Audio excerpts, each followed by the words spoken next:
Congressman Culberson, you are now recognized for 5 minutes for your testimony.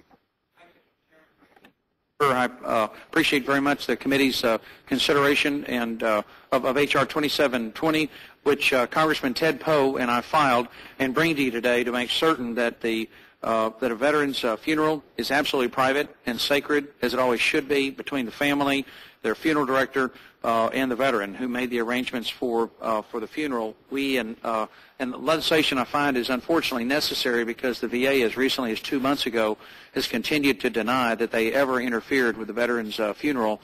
In my case, in Houston, Texas, which I witnessed for myself, we had as I know, in every one of our districts, either if you have the privilege of having a veteran cemetery in your district or nearby, the local VFW chapter always handles the ritual, this beautiful ritual that is performed over the grave of their fallen comrade at the time of the funeral service. The VFW also, of course, can provide a rifle team to do the 21-gun salute, which is also a marvelous and very moving ceremony.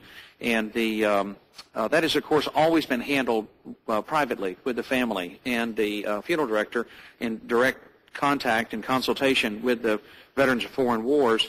Unfortunately, until this happened in Houston, we had a funeral director at the cemetery director at the cemetery who repeatedly and deliberately interfered with the funeral service.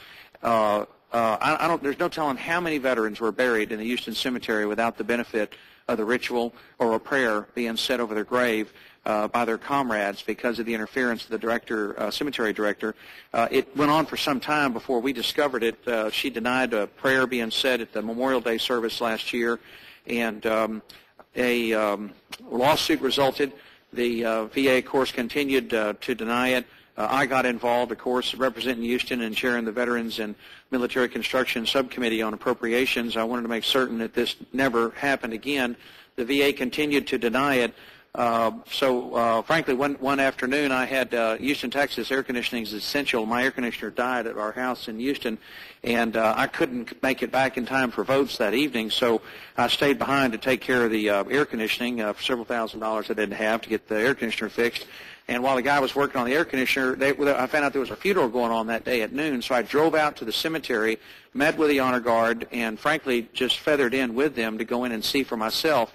And sure enough, the honor guard commander came into the funeral home, and I'd already been getting stories from the other members of the honor guard about the repeated interference. And he came in and said, "It's happened again. The cemetery director just told me that we cannot perform the ritual for the service of our comrade here whose funeral is about to take place." And I said, "Well, y'all just go ahead and do it. Let me see her do it right in front of us." And they backed off. The cemetery director did not interfere with that particular funeral. But the problem continued for some time. Another example of how fouled up the federal government is it was impossible to get the cemetery director removed, virtually impossible. All we could do was get her transferred. Ultimately, the lawsuit was resolved with a settlement.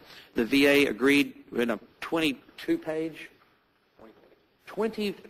settlement agreement to stop doing all the things they said they hadn't been doing, that I witnessed with my own eyes they were doing.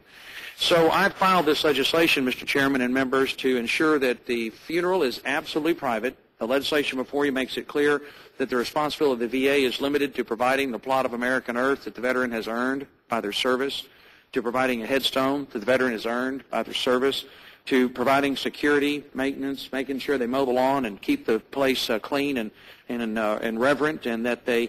she also closed the chapel, by the way. Closed the chapel and used it to store boxes. Padlocked the chapel, took out the Star of David, the cross, the Bible, used it to store boxes, locked out the veterans, closed their coffee room, would not let these wonderful old gentlemen, two of whom had landed on Normandy Beach, fought in Patton's Third Army, all the way to Czechoslovakia. These 80-year-old gentlemen had never complained once because they're military. They weren't going to fuss.